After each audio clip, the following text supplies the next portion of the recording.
Ready start. महोदय, हमारे जीवन में संगीत का व्यापक स्थान है। भारतवासियों को अपने प्राचीन युग से अथवा अपने पूर्वजों से शास्त्रीय संगीत के रूप में एक बहुमूल्य निधि मिली है।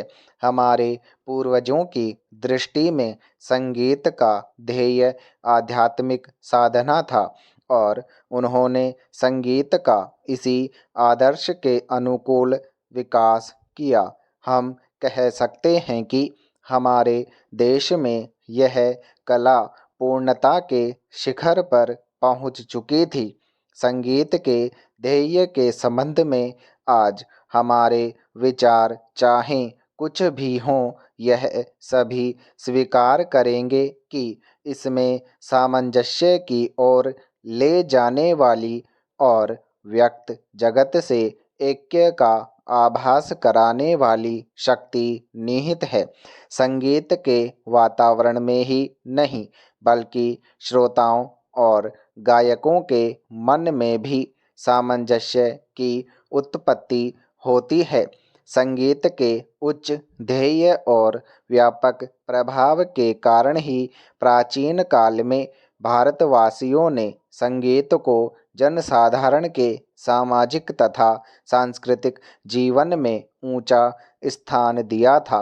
शायद ही कोई ऐसा भारतीय त्योहार या उत्सव हो जिसमें संगीत का आयोजन न होता हो। संगीत जन्म से मृत्यु पर्यंत हमारे साथ रहता है। हमारे सभी रीति रिवाजों में इसका कुछ न कुछ स्थान है। शताब्दियों से हम संगीत के प्रशंसक तथा उपासक रहे हैं और हमने इसकी गणना सदा मानव की उच्चतम साधनाओं में की है। काल के प्रभाव से हम लोगों की रुचि में काफ़ी परिवर्तन हुआ, परंतु शास्त्रीय संगीत उसी प्रकार बना रहा और उसमें कोई विशेष और मौलिक परिवर्तन नहीं हुआ। मुसलमान बादशाहों और अमीर उमरों के द्वारा संगीत को केवल प्रोत्साहन ही नहीं मिला, इसमें समयानुकूल हेर-फेर भी हुए और आज विशेषकर उत्तर भारत ने संगीत के उसी युग से प्रभावित और बहुत अंशों में अनुप्राणित होकर अपना नया रूप ग्रहण कर लिया है। पर जो भी हेर-फेर हुए वे हैं ऊपरी पोशाक मात्र ही।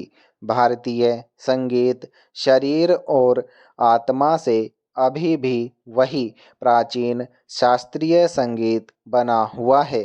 ऐसी आशा की जाती है कि इसमें अभी भी इतनी शक्ति है कि यह अपने को एक बार फिर आधुनिक वातावरण के अनुकूल बना लेगा। प्राचीन संगीत कला भारतीय रजवाड़ों के दरबारों में उनके आश्रय से पनपती रही। यह स्वीकार करना होगा कि भारतीय नरेशों द्वारा दिए गए प्रश्रय के कारण संगीत लुप्त होने से बच गया, परंतु यह भी मानना पड़ेगा कि इन वर्षों में भारत की जनता का शास्त्रीय संगीत से बहुत कम संपर्क रहा। अतः जनता और हमारे परंपरागत सर्वश्रेष्ठ संगीत के बीच एक खाई पैदा हो गई। यदि हमें संगीत को जीवित रखना है और सहर्षों वर्ष पुरानी इस अमूल्य परंपरा की रक्षा करनी है तो हमें इस खाई को पाटना होगा। यदि यह आवश्यक हो तो शास्त्रीय संगीत में ऐसे संशोधन करने में कोई बुराई नहीं जिनके फलस्वरूप यह लोकप्रिय बन सके। इसके साथ ही जनसाधारण को भी शिक्षित करने की आवश्यकता है जिससे उनकी रुचि अधिक परिष्कृत हो सके और वे शास्त्रीय संगीत का आनंद उठा सकें। भारत गणराज्य में नरेशों अथवा रजवाड़ों का अच्छा स्थान है। महोदय, आधुनिक युग की एक बड़ी देन यह है कि हम किसी भी चीज़ की बहुत प्रतियां बना सकते हैं। प्राचीन काल में यदि कोई पुस्तक लिखता था तो ग्रंथ की हस्तलिखित प्रति एक ही होती थी। उसकी यदि प्रतियां बनानी हुई तो दूसरे आदमी को पूरा ग्रंथ लिखना पड़ता था, जो बहुत ही व्ययसाध्य और श्रम साध्य काम होता था। आज किसी ग्रंथ या वस्तु की प्रतियां केवल मुद्रणालय में ही नहीं बल्कि अन्य प्रकार से भी बन सकती हैं। एक का अनेक बना देना आज एक खेल सा हो गया है। यदि किसी अच्छे नाटककार ने मंच पर अच्छा खेल दिखलाया तो उसकी बड़ी ख्याति हुआ करती थी, पर वह नाटककार एक ही स्थान पर अपना खेल दिखला सकता था और यह भी नहीं कहा जा सकता कि एक ही खेल को यदि वह फिर से दिखलाना चाहे तो उसे उतनी ही कुशलता से दिखला सकेगा जितनी कुशलता से उसने पहली बार दिखलाया था। आज केवल यही नहीं कि नाटककार के चित्र की प्रतियां बहुत बन सकती हैं, बल्कि उसके चलचित्र की प्रतियां बनती हैं और साथ साथ उसकी वाणी भी सुनने में आ सकती हैं और वह केवल एक स्थान पर ही नहीं बल्कि संसार के एक कोने से दूसरे कोने तक जहाँ चाहे सभी स्थानों पर और जितनी बार चाहे सुन सकते हैं और देख सकते हैं।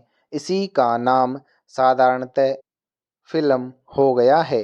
फिल्म में बड़ी शक्ति है।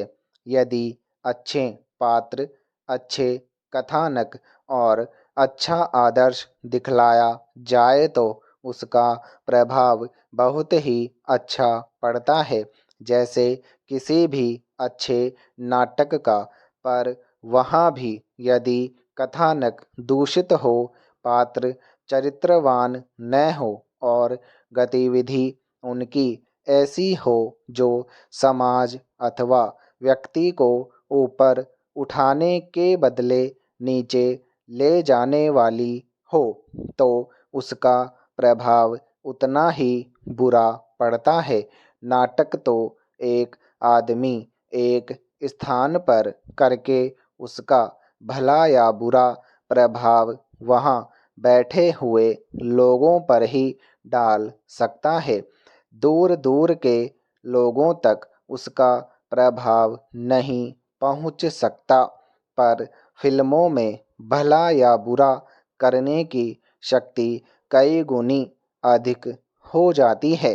किसी फिल्म की जितनी प्रतियां बना ली जाती हैं, उतना ही उसका प्रभाव भी असीमित हो सकता है।